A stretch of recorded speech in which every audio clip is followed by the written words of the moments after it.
Aujourd'hui, on retrouve Audrey. Je dis qu'on retrouve parce qu'on a déjà filmé une première vidéo. Audrey est une participante du programme Pose-toi sur la méditation de pleine conscience, mais aussi du programme Libère-toi. Donc là, dans cette vidéo-là et dans ce podcast, Audrey va nous parler de la formation Libère-toi. Donc rebonjour Audrey. Rebonjour, ça va. Donc là, on va parler de la formation Libère-toi, donc qui est une formation pour les femmes, pour les aider à se libérer de la culpabilité et autres. Donc là, on va voir un petit peu ton ressenti et ce que toi, tu as pu en tirer de cette formation. Donc déjà, est-ce que tu te rappelles, parce que ça fait quelques mois maintenant que tu l'as fini, cette formation, est-ce que tu te rappelles ce qui t'a conduite à faire cette formation? Alors, en fait, finalement, ce qui m'a conduite à faire cette formation, c'est plus le fait que, ayant fait la première et voyant que ça ait marché sur plein de choses pour moi et que ça m'a déjà un petit peu libérée de certaines choses, j'ai voulu continuer. En fait, pour moi, c'est un peu une continuité.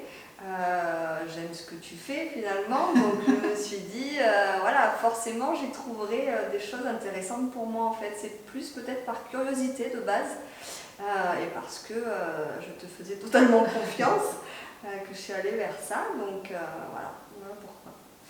Ok, et donc dans cette formation, est-ce que tu as eu des freins quand même de te dire, bon, ok, je lui fais confiance, mais qu'est-ce qui aurait pu peut-être te limiter un petit peu dans cette découverte-là? S'il y avait un frein, parce que peut-être qu'il n'y en avait pas. Ouais, non, comme je te dis, après il n'y avait pas de but précis, donc c'est vrai que bon, je me suis dit, est-ce que vraiment j'y vais, est-ce que j'y vais pas?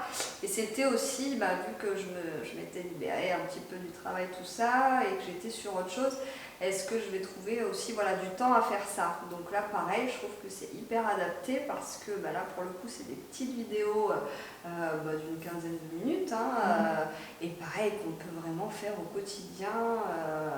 Et d'ailleurs, moi, je les écoutais souvent dans la voiture, et quand il y avait à faire des mises en pratique ou autre, je prenais le temps de réécouter le soir, le matin, tranquillement, quand j'avais un moment. Mais voilà, ces temps étaient facilement trouvables dans le quotidien, donc ça c'est super, je trouve aussi.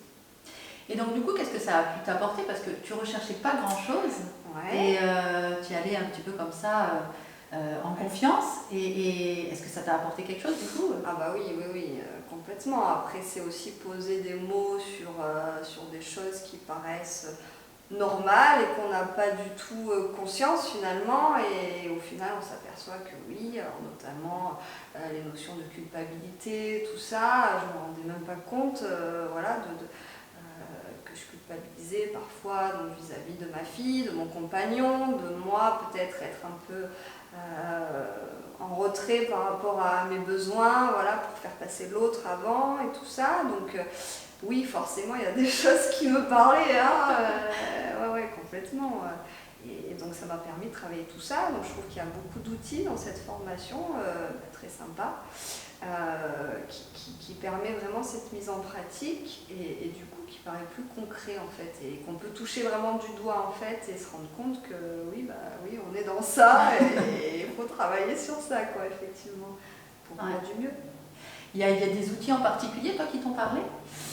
Alors moi j'ai beaucoup aimé la caresse compatissante, c'est ça? Apaisante. Et du coup, une autre compatissante. Où au début, ça me paraissait un peu pas normal de le faire, pas naturel. Et finalement, on y prend goût et ça apporte vraiment quelque chose derrière. C'est surtout ça. Au début, on ne voit pas trop, il n'y a pas trop de sens à ça, mais finalement, on voit qu'il y a un impact derrière, forcément. Ouais. Et puis l'écrit, moi j'ai aimé aussi la lettre. C'est ça, la lettre. Où là, pareil, de s'écrire, tout ça, c'est pas des choses qu'on a l'habitude de faire du tout. Et pourtant, ça apporte tellement. Et est-ce que toi, il y a eu cette notion-là, tu sais, dans les résistances qu'on peut avoir à se vouloir du bien, de se dire, je vais pas m'apitoyer sur mon sort, ou faire preuve d'autocompassion, c'est quelque part accepter d'être victime, ou cette victimisation de je suis mal et donc si je m'en rends compte et si je fais valoir ça, je me victimise. Est-ce que toi tu l'as vécu comme ça? Enfin, comment tu l'as vécu? Oui, dans le sens où j'ai un peu une image de femme forte.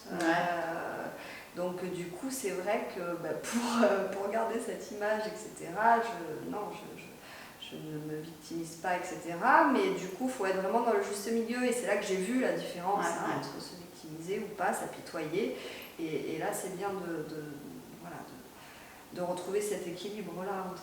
Oui, ou c'est pas de l'apitoiement, mais on se veut du bien, mais sans s'apitoyer. C'est vraiment cette notion-là. Ouais. Moi, c'est ce qui m'avait aussi beaucoup interpellée dans l'autocompassion, parce que y a cette chose-là où on fait souvent l'opposition entre je m'écoute pas, donc je suis forte, et de l'autre côté, si je m'écoute, soit je suis faible, vulnérable, et je vais m'apitoyer si je m'écoute de trop, alors que là, dans l'autocompassion, il y a cette notion-là de reconnaître que ça va pas, prendre un temps pour ça, avoir des outils, et pour autant pas se victimiser.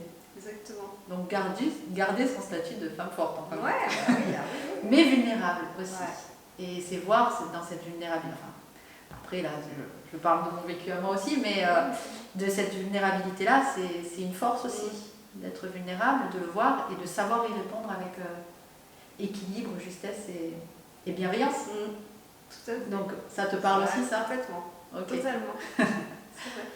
Donc, voilà, le fait d'avoir ces outils-là, c'est ça que tu dis qui est... Et donc l'autocompassion, là, si tu avais à résumer, qu'est-ce que ça t'apporte maintenant dans ta vie au quotidien?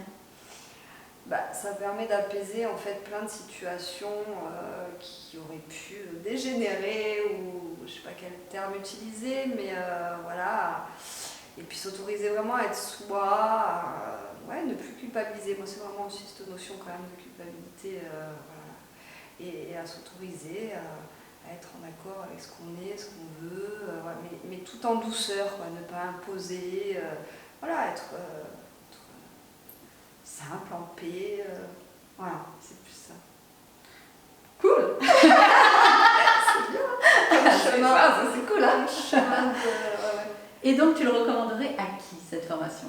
Tu la recommanderais à qui? Honnêtement, ça peut convenir, je vais me répéter, mais à toutes les femmes, en fait, qui pareil, par curiosité ou autre, mais on a toutes, en fait, consciemment ou pas, des choses, en fait, à travailler sur ce qu'on est en tant que femme, en tant que mère, en tant que fille, en tant que tout, en fait, professionnel et autres.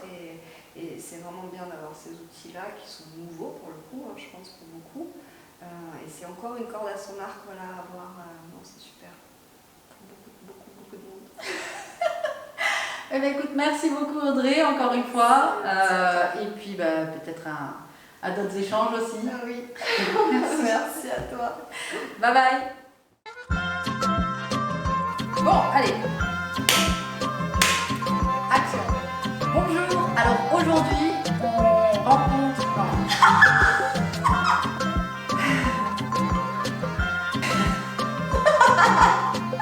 Ça va, c'est pas compliqué pour moi.